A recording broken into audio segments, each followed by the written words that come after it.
Hello বন্ধুরা, আজকে আমি বানাবো কচুর লতি দিয়ে ভাপা।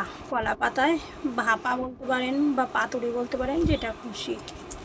তার জন্য আমি আগে লতিগুলো কেটে নিচ্ছি।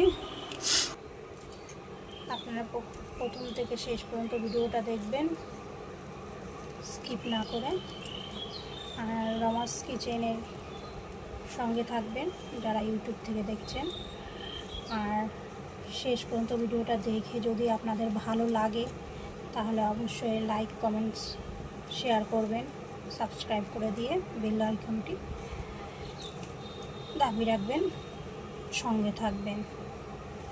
চলুন তাহলে এখন আমি আপাতত লতিগুলো কেটে নিচ্ছি। লতিটা কেটে নিয়ে তারপর আমি আবার ফিরে আসছি।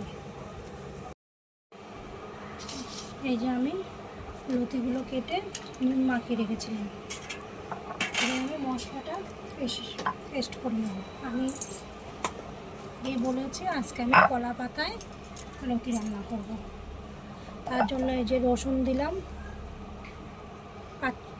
7-8 কোয়া রসুন নিলাম, আদা নিলাম আর পেঁয়াজ, এগুলো আমি বেটে নেব। আর দেবো এই যে লঙ্কা, সবগুলো আমি একসঙ্গে বেটে নেব। এটা মিহি পেস্ট করে নিচ্ছি।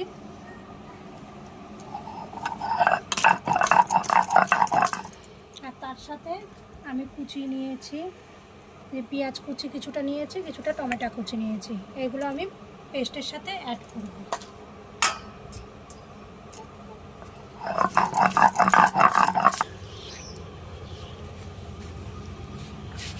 মশলাটা বাটা হয়ে গেছে।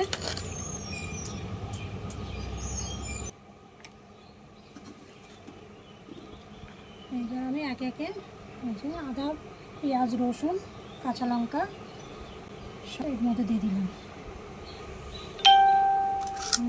কিছু কুচানো পেঁয়াজ, এগুলো আমি এবার কষলিয়ে ছাড়িয়ে দিলাম। পেঁয়াজ অ্যাড করে দিলাম।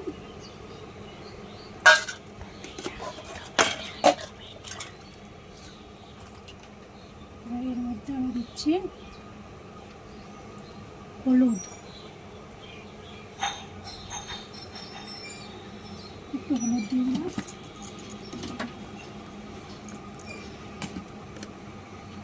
নুন যেহেতু লতির মধ্যে আমার মাখানো ছিল, তাই নুনটা একটু বুঝে দিতে হবে।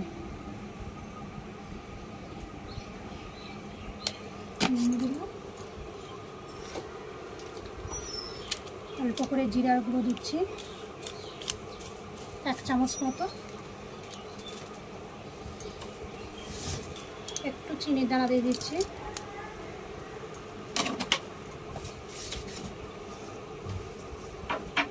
মধ্যে এবার একটু সর্ষের তেল দিয়ে দিচ্ছি। সর্ষের তেলটা একটু বেশি করে দিলাম। এবার সবগুলো আমি এইভাবে মেখে নিচ্ছি। তবে যারা চিংড়ি মাছ দিতে চান তারা এইভাবে চিংড়ি মাছও কিন্তু এর মধ্যে দিতে পারেন।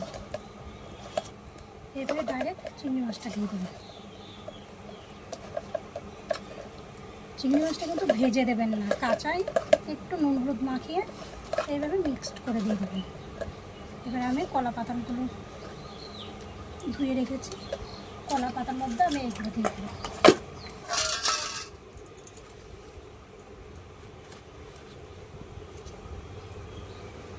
এইরকম বড় করে কলা পাতা আমি ধুয়ে নিয়ে এসেছি। এবার এর মধ্যে আমি সবগুলো দিয়ে দিচ্ছি। এইভাবে কলার পাতার মধ্যে দিয়ে আমি এটাকে ভালো করে মুড়ে নিচ্ছি।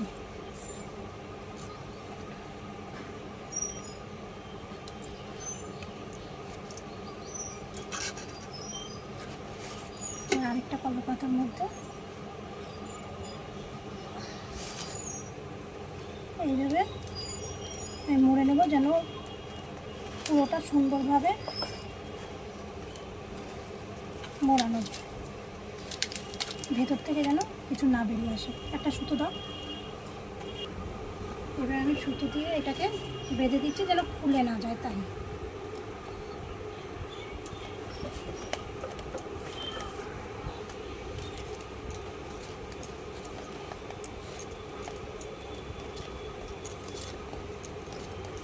এটাকে খুব ভালো করে সুতো দিয়ে মুড়িয়ে দিচ্ছি যেন ভেতর থেকে কোনোভাবে খুলে না যায়।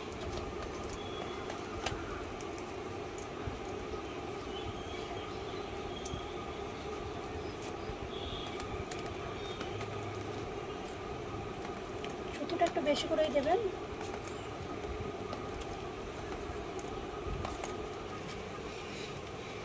তোলো তোলো তোলো।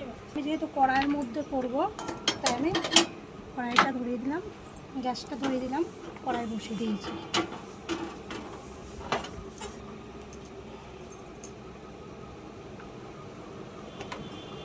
এবার যারা তাওয়ায় করতে চান তারা তাওয়ার মধ্যেও করতে পারে। এইভাবে আমি ঢাকা দিয়ে দিচ্ছি। এইভাবে একটুখানি পর পর আমি উল্টি পাল্টিয়ে বেশ কলা পাতাটা ভাজা ভাজা করে নেব। প্রায় আধা ঘন্টা 1.5 ঘন্টা মতো লাগবে এটা করতে। যেহেতু লতি এমন মশলা টশলা সবগুলোই তো একদমই কাঁচা দেওয়া হয়েছে, তাই এটা একটু রান্না হতে টাইম লাগে। আর এটা অল্প আঁচেই করা হবে, খুব বেশি আঁচ থাকবে না। বেশি আঁচ থাকলে কলা পাতাটা পুড়ে যাবে, কিন্তু দেখা যাবে যে ভেতরে কাঁচা রয়েছে, ভেতরের লতিটা রান্না হবে না, কলা পাতাটা পুড়ে যাবে। তাই অল্প আঁচে করা হবে যেন ভেতরে লতিটাও সেদ্ধ হয়ে যায় আর কলা পাতাটাও যেন আস্তে আস্তে ভাজা ভাজা হয়। এই যে ফিরে আসলাম আধা ঘন্টা পরে। এই যে আমাদের কলা পাতার মধ্যে লতি খুব সুন্দরভাবে হয়ে গেছে। লতি পাতুরিও বলা যায় এটাকে।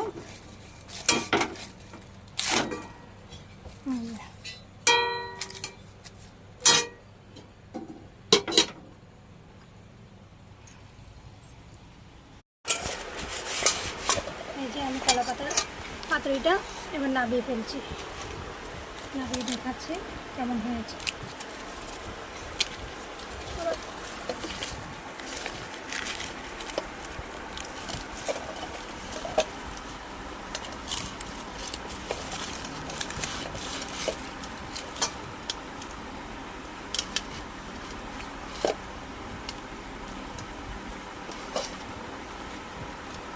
গন্ধটা কিন্তু হেভি বেরিয়েছে।